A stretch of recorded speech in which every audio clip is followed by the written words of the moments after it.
Greetings and welcome to part 2 of the Clarinet series using essential elements. We're going to be looking at the white belt for band karate. This is going to focus on page 6, numbers 14 through 18 in your book.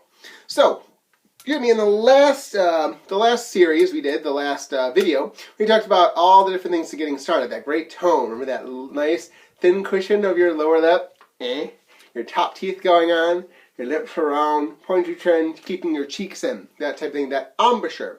We talked about how to hold the clarinet. Left hand must be on top, right hand must be on bottom. There is no clarinet in the world, well, that I know of, that would change that, okay? If you switch it, then you will not be able to play certain notes as we get to them. So make sure your left hand is on top. We talked about using that articulation, that ta or tu, the your tongue lightly tapping the tip of the reed right about there to get that nice effect. So the difference between a tongue attack, this, and what's called a huff or an air attack, where you just blow. Can you hear the difference in sound? Here's my huffing. Here's my tonguing. Your tongue gives you a better tone, and you can go a lot faster.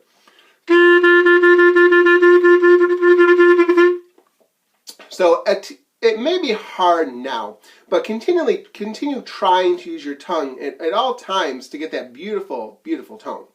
Alrighty, good. Let's look at page 6 here, number 14, rolling along. Right above it, we have the notes in review. So these are the first 5 notes that we learned on the clarinet. And it's a great chart because it tells you what they're called, where they are on the musical staff, on the lines and spaces. Remember that? Every good boy does fine for the lines, and F-A-C-E, the space face, F-A-C-E, for the notes in between the lines. So the chart shows you what the note is, where it is on the lines and spaces, and the fingering. Okay, so that's also very important. Use this chart to your advantage. Alright, the first thing for the band karate white belt is called the 5-note scale. So to the 5-note scale, we're actually going to start on the C. So if you look on that notes review, it's the last note. Okay, so thumb 1, 2, 3, your C. Then we're going to go up to D, E, F, G, and then back down.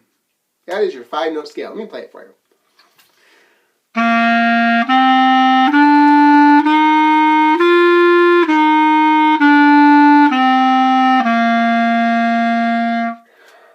I would recommend that you warm up with that every time you play your instrument, and then you memorize that. It's a great way to get those notes flowing. That's your 5-note scale. Look at number 14, rolling along. It's a 2-liner. It's got a double bar at the very end, which again means the end, so you do not repeat this one. We're going to go through the notes on here just to make sure you know what they are. All right, so number 14, rolling along, it goes E, D, C, D, E, E, E, rest. D, D, D, rest. E, G, G, rest. E, D, C, D, E, E, E, rest. D, D, E, D, C, rest, rest, rest. Let's play it.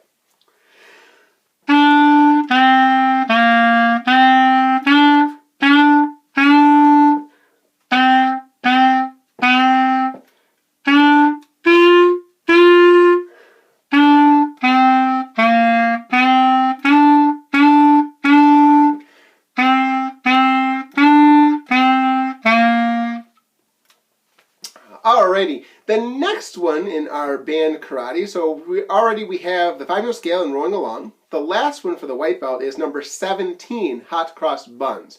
We're going to look at the orange box under number 14 to give us some needed information.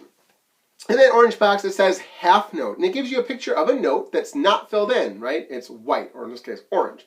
And then it says it equals 2 beats. So a quarter note, which is all the way black, the note head, is only 1 beat. A half note is 2 beats, which means it's going to be twice as long. So here's a half note. If my beat is this.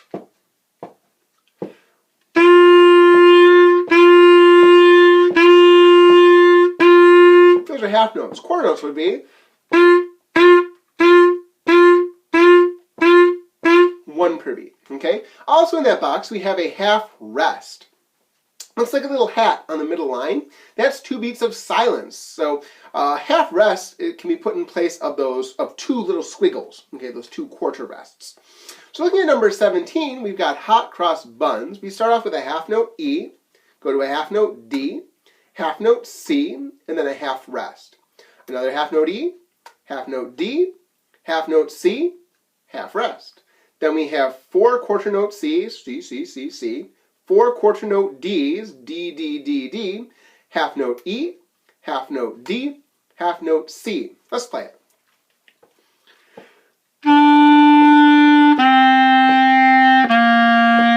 Half rest. Half rest.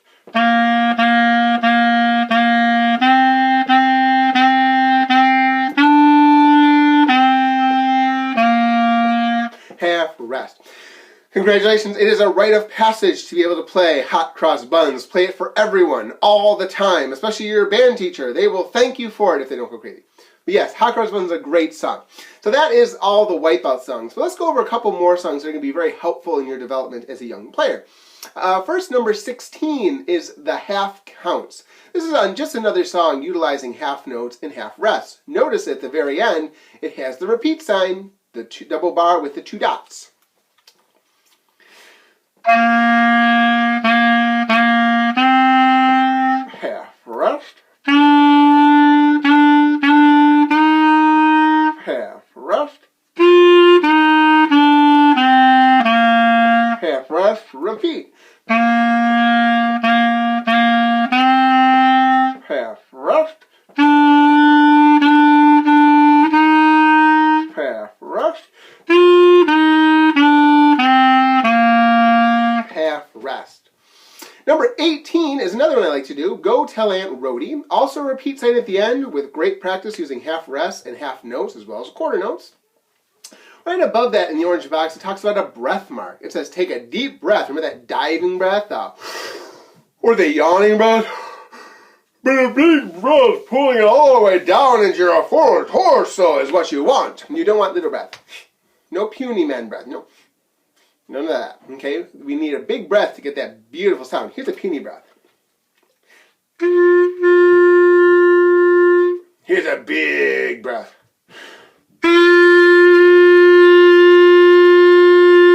You can play a lot longer, get a better tone, relaxing. It's just much better.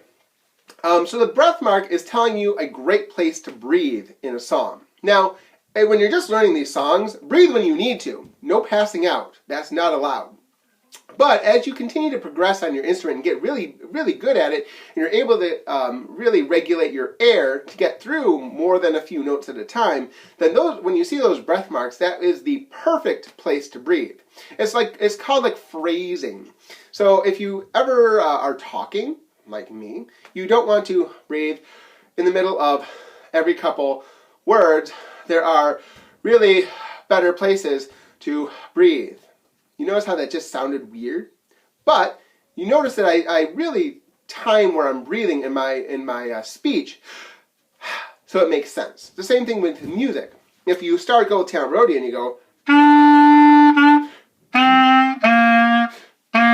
it doesn't sound as good as, here's Go Tell Aunt Rhody with the breath marks.